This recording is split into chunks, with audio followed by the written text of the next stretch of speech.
People have taken to the streets of Dublin in the latest expression of public anger over the global economic crisis. They were protesting about public sector pay, rising unemployment and the Irish government's handling of the economy. Ireland is in the grip of one of Europe's deepest recessions. From Dublin, Mark Simpson reports. They brought Dublin to a standstill.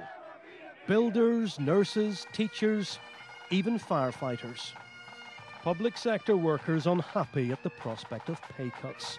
They realise the Irish government has to save money to pull the country out of deep recession, but they don't understand why they should have to suffer. There's been a lot of scandal recently about what's been happening in the banking system in Ireland, but so far we haven't seen any heads roll. But what we are seeing is tens of thousands of people losing their job. In fact, unemployment rose last month to 9.2%, the highest level this century. At the same time, the Dublin government is having to make huge savings, the equivalent of almost £2 billion. So how did Ireland's Celtic tiger economy get into this mess? Well, I suppose we're subject to the international economic downturn, but there was a particular factor here in that our boom was very heavily dependent on construction and inflated house prices and property prices, and that bubble burst. Although not as bad as here, the UK shares many of the same problems.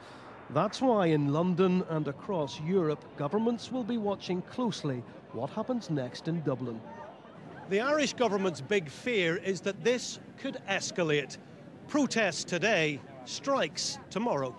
We want to be treated fairly. We want the rich to be taxed.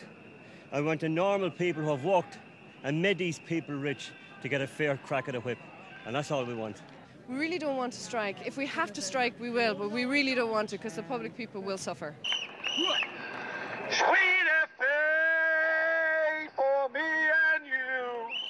The Irish government is confident that it can restore calm to its economy and to its workers.